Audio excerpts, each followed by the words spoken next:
Well, it's been a week. Colorado overall continues to look good. There is an overall decrease in cases over the past week. The positivity rate in Colorado in general also continues to decline. If you look at our map, lots of light-ish brown colors, and so the cumulative incident rate in Colorado is improving in many places, unfortunately not in Lake County. And the overall hospitalization rate in Colorado also continues to decline, which is good news for us. It tells us that we have enough room in intensive care units in the larger facilities for our patients who get critically ill with COVID. The death rate in Colorado continues to decline, so good news overall.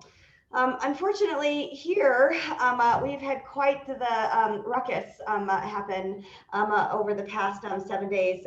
We have seen more positive cases in one day than we've ever seen before.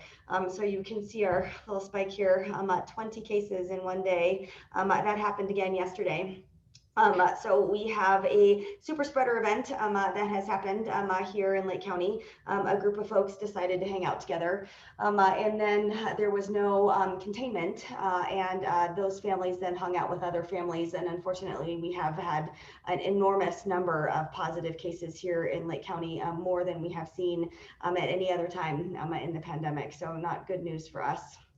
Our positivity rate, as you can see, is on the upswing from all of the positive cases that we've had recently over the past week.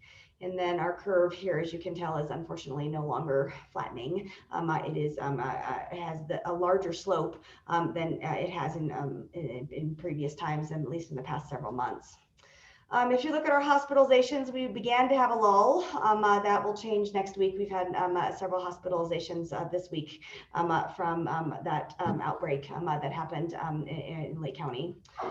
And then our total numbers, 59 cases in the past 2 weeks. Insane how big that number is, especially when we had decreased so well over the past several weeks prior to that. And our positivity rate is huge compared to the rest of Colorado. I still get to say this, which is great, but you know, there is a little bit of, yeah, we're in trouble. A little chastisement from our social interactions as a community.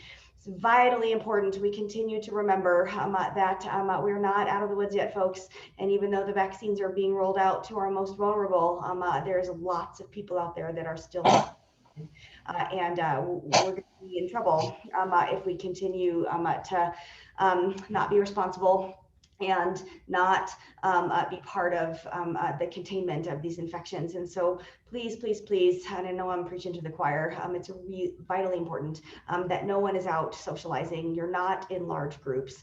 You're wearing your mask all the time when you're within, you know, indoors with other folks, and that you're sacrificing, and I understand what a sacrifice it is, but you're being as careful as you can be, and not thinking that the pandemic is behind us, because it is clearly not. So there's that. Here's the lecture from mom. The good news, vaccine rollout continues. The governor has given us permission to vaccinate the 65 plus crowd and our educators. The public health department at Rocky Mountain Family Practice and St. Vincent Health is working to try and figure out where our vaccine is going to come from. Right now in our freezers, we do not have enough supply to vaccinate all those folks. So we're going to have to figure out as a you know, a three-pronged health department here, how to get those vaccines out. So we're working on that. Tomorrow, we should hopefully learn that we've gotten more vaccine that will come in next week. And so it's just a guessing game until we actually have vaccines in our freezers. So we'll keep you posted. Know that we now have permission. Now we just have to wait for the vaccine to show up. And we will be equitable. We certainly will be, you know, honest and straightforward, and allow people, you know, to come and schedule their appointments for vaccination as soon as we get the vaccine. All righty. All right. What other questions do you have for me? I have a quick question, Dr. Lisa, if you don't mind. I'm curious, just because I haven't heard, and we're sort of anticipating here at CMC that we might start getting questions from groups who have been fully vaccinated and are 2 weeks beyond their vaccination date to see if they can have a meeting together, things like that. So I know, we're all wearing masks and social distancing until, we get further guidance, but I'm just wondering if there's been talk about that from county health. Yeah, and so that information comes from the Colorado Department of Public Health and Environment. There is guidance about quarantine. And so if you are 2 weeks from your second vaccination and you have an exposure, you no longer need to quarantine. So that's a big change. For all of us parents out there, when our kids are quarantined or if our kids are positive, we no longer have to be in quarantine, which is a huge change. But as far as meetings go, you still have to remember there are vulnerable members in our community that have not yet been vaccinated. And so all of the rules still apply. It's not, even if you've had your vaccination, good for you, but it doesn't mean that everyone else has, and you still need to, stay, 6 feet from everybody, wear your mask, socially distance. If you can do remote meetings, that's much more safe than it would be if you were doing in-person things. And so really, other than that quarantine piece, nothing changes until 70% of our population is vaccinated, and we see a decrease in cases. And so there's that and. It's not or. We have to see a decrease in cases before we can really start lifting a lot of these socially distancing guidelines. Dr. Zwerdlinger, where are we as a percentage in the county of vaccinations versus population? Yeah, that's a great question. I don't know the answer to that. Not much. Certainly less than 15%. Okay. I can work on that. If someone reminds me, I'll try and put that. Just a curiosity question. I was thinking if 1,000 people would be 12%. I don't even know what the total vaccinations are. Yeah, and so we have about 800 folks vaccinated thus far. Oh, that's all. Okay.